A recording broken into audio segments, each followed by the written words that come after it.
Hello, everybody. I'm just going to talk real quick. I don't want to get super crazy off topic. I must have ADHD or something because I always say I'm disheveled, but I'm pretty discombobulated. I'm pretty, like I'm scrambled around, blah, blah, blah, so on and so forth. Let me turn this down. I wanted to talk about a really heavy topic or issue right quick just for a moment. And my channel usually isn't that. It's usually just me dancing, twerking, or doing hair or something with wigs. But, dang, I wish that this was quieter.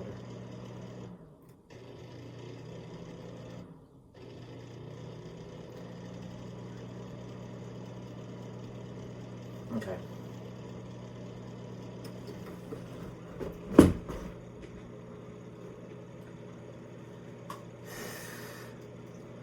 It's hard. I don't even want to talk about what I want to talk about. Okay, guys, I just want to talk real fast because time is going.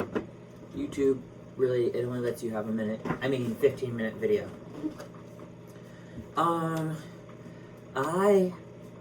I struggle with depression really pretty bad.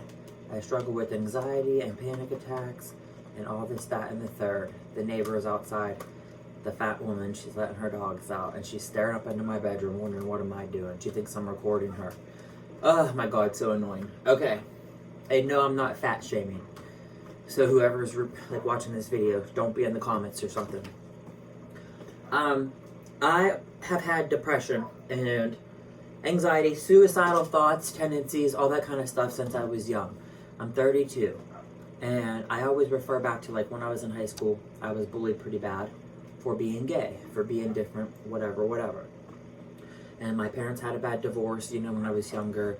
Parents often put the kids in the middle, not that they want to do it. It's not intentional, it just happens. Me, I'm very different. Even if I'm gay, and there's like stereotypes or stigmas, or like, okay, categories, like a gay person fits into this or into that. There's like certain types of labels. I don't fit every single label that there is, and everybody is different in the world, okay? So today, I had off work, it's Sunday, and I spend a lot of my time being alone. I am a hermit, I am a homebody, I don't go out and about. I don't have many friends. I used to have lots of friends, but I don't have many friends now. Not good friends that you can rely on and depend on. Not the kind of friend that I would be, like the investment. And I don't want to get emotional talking about this video, first of all. But just recently, I'll just be open and honest. Recently, I've been really struggling. I've been really depressed. I've been really feeling lonely. And 2020 was a horrible thing. We all know what Miss Rona did. And I had traveled for work, and there was a lot of times that I was far away from my family.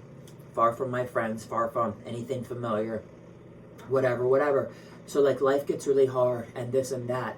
But since my parents got divorced and I was a young kid, between like 10 and 12 years old, I developed really bad insomnia. And I've been on medication for it and it really didn't help. And I've been on antidepressants and it really didn't help. And I admit to when I was in bad toxic relationships, because I lost my virginity when I was 23, and I had 2 relationships that were almost 4 years each. And I did used to harm myself in those relationships. Okay, and I don't want to get off topic. I don't want to get like too heavy deep into that kind of issue. But what I just wanted to talk about is like really recently, like I've been feeling really lonely, really depressed, missing my friends, missing outside, like sunlight and sunshine, because I like to go for walks and stuff, but it's winter time up here in Pennsylvania.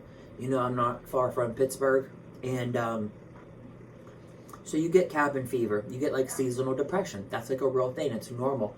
Lots of people go through it.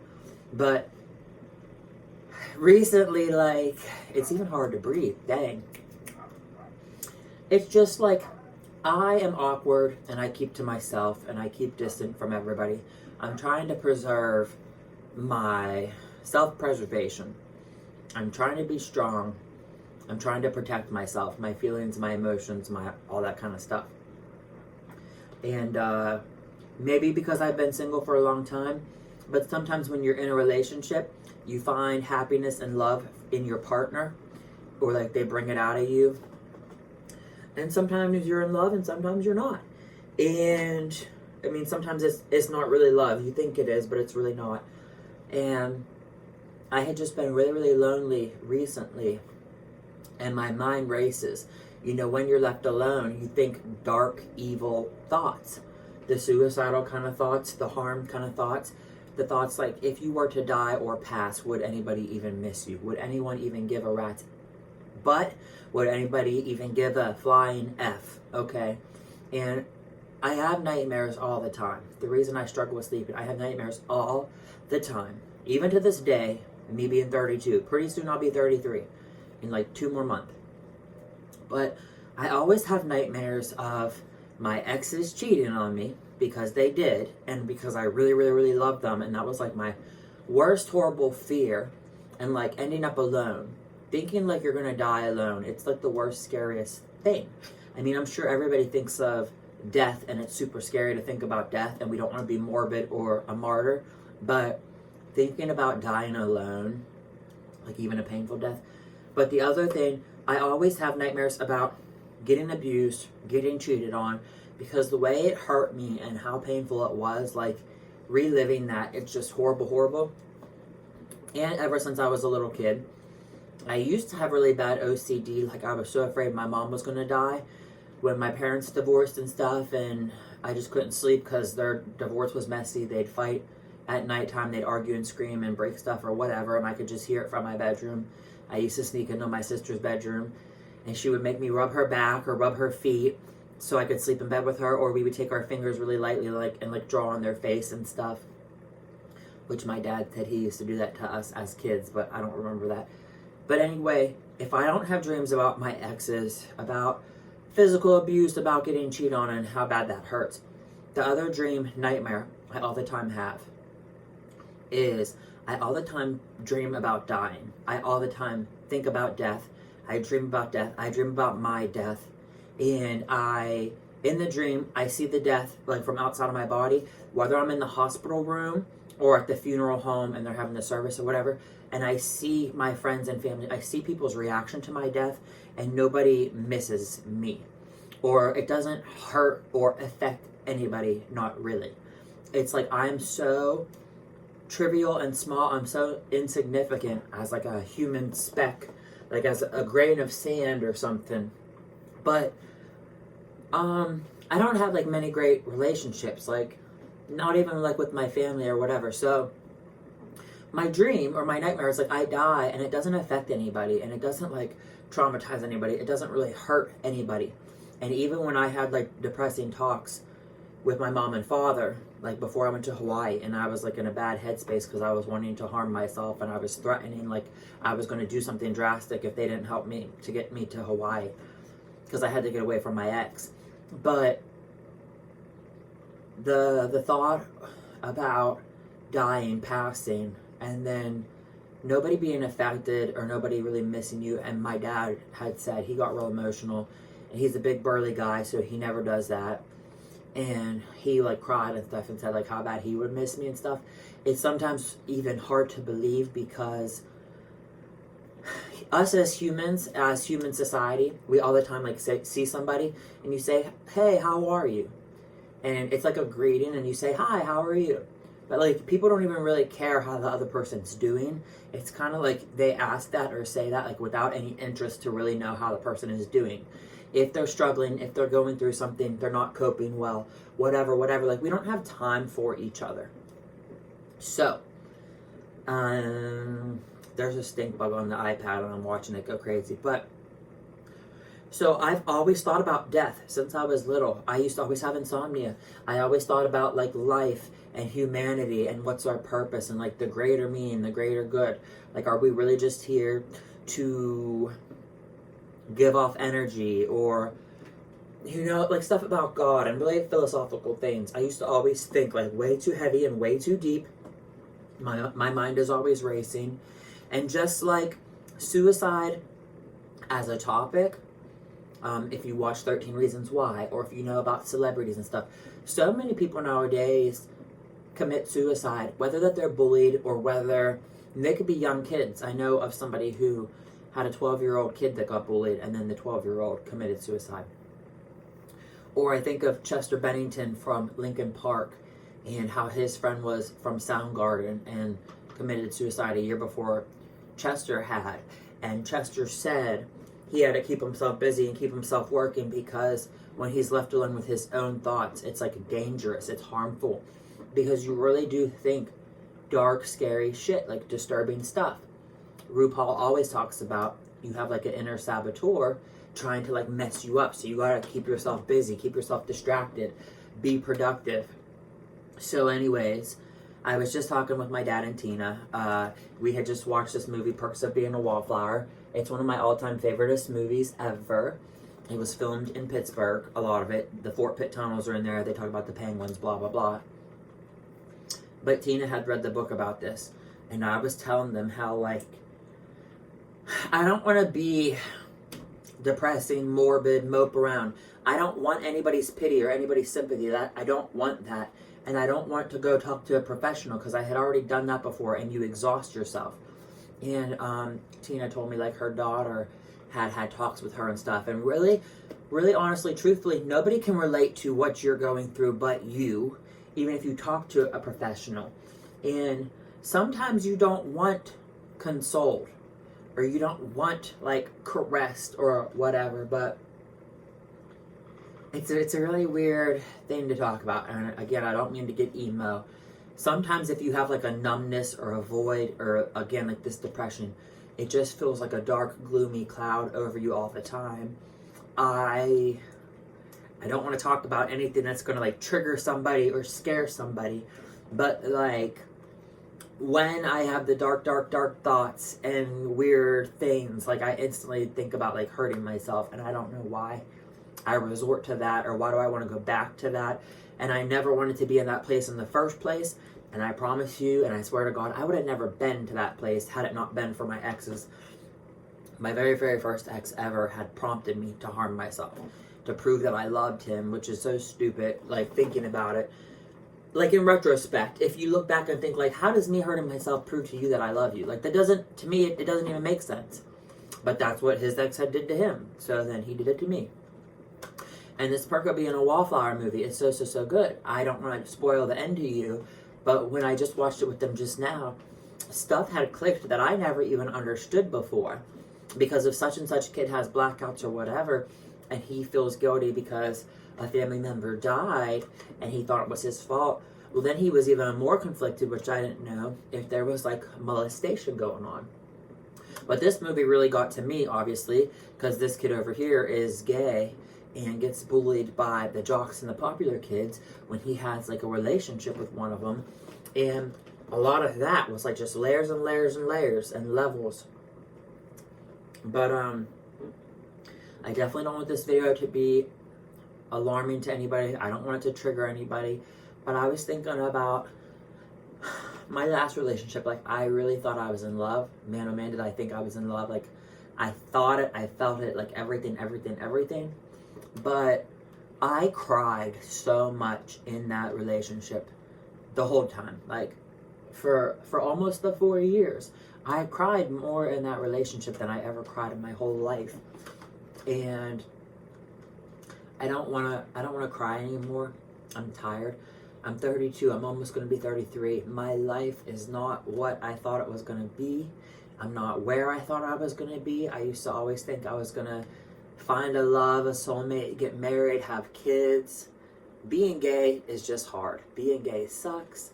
You guys, you don't even want to go into that because it is horrible. But yeah, I do talk to my dad and Tina about it, and Tina has like a son-like figure who really struggled with stuff, and she tells me things and I can relate to. And yeah, that's all. Again, I don't want anyone to watch this because I don't even know who my audience is. I think it's mostly just my family and not anybody else. But if you ever are going through any kind of issues, there are like suicide prevention hotlines. I know this for a fact. I love the TV show 13 Reasons Why. The first 2 seasons, I mean, I was so obsessed. I loved Hannah Baker and the boy who looks like Channing Tatum and all that. But like I kind of got off the show after like so many seasons. It started getting real far-fetched and more like a soap opera. It was like more crazy. But I just wanted to do this video. Again, I'm not craving attention. I'm not wanting pity or sympathy. When I did used to hurt myself, I kept it really private and I was really embarrassed about it. I used to do cutting, and I just want kind of to educate people as far as, I don't know, sometimes it's a cry for help, but sometimes it's not a cry for attention. And sometimes there is a chemical hormonal imbalance that makes you do the things that you do. And yes, cutting yourself, it does send endorphins to your brain like when you heal. So, and I know that some people will talk about being numb to the pain or numb to feeling, but like, I don't know. I just feel like I have a really broken heart. I just feel lonely. I've been feeling really lonely and depressed and hard on myself and discouraged. You feel like you're never going to meet somebody like, you know, you're never going to have kids or get married and all them like romance fairy tale things that I probably dreamt about since I was little. And I don't know. Again, please, no, I don't want this video to be triggering for anybody. I apologize for talking about such a heavy topic, but I was stuck home alone all day today. And I wish I could have kept myself busy or distracted. The one thing I encourage anybody, I do arts and crafts. That takes my mind off of stuff. I've been crocheting this blanket. You guys have seen for a while now. I'm getting to where it's going to end soon. So literally I'm just going to go around it once or twice with this yarn, and then I'm going to edge. I do the edge in what they call scallops, but it's kind of like a seashell curve. It's like just a curve instead of it being boxes. And if anybody ever needs somebody to talk to, I would always talk to anybody. I try to be polite and well-mannered, and over the years I've talked to a great many people who I didn't even know at all, that I had no interest into, but I just wanted to be a helping hand. And yeah, if anyone ever needs a friend to talk to or they need to exhaust something, I would be a friend to listen and to try to help. And I try to be not judgmental, and that's all. I try to be forgiving, and I guess I'm trying to forgive myself. I don't know. I've just been really, really hard on myself recently. I think I'm stressed that like I don't have friends, and I've been single for a long time, and again, 2020 was like the worst thing ever, so like let's not even think about that moving forward. And yeah, I hope you all have a better day, and you know, we're at the end of February 21. And I kind of want to end with, life is too short, so don't hold grudges and don't be bitter. And I'm just trying to have goals and ambition and aspirations. I still gotta get my dialysis license renewed. I still want to go back to college and be a nurse. I love my job. I love helping patients. I get that rewarding sense of like gratification or validation. And I'm a work in progress. So I know if I'm sad or lonely or like depressed, whatever, I'm not going to find happiness in somebody else. I can't love somebody else if I don't love me. So I got to work on loving me. So I wish I could have like exercised today or whatever. So that's what I'm going to sign off with. I'm going to bid you all farewell. Adieu. I love you. And yeah, leave me a comment if anyone is struggling with anything. I tried to read the comments, but frickin' YouTube blocks all my stuff because of the hacker. Ever since I've been hacked, my stuff ain't right. I don't get the notifications, y'all. It'll tell me I have a comment. I go to click it, and when it takes me to the next page, it's gone, and it says comment not viewed. So have a good day, guys, and the end of February. Love you all. Peace, love, tranquility. Be safe. Bye.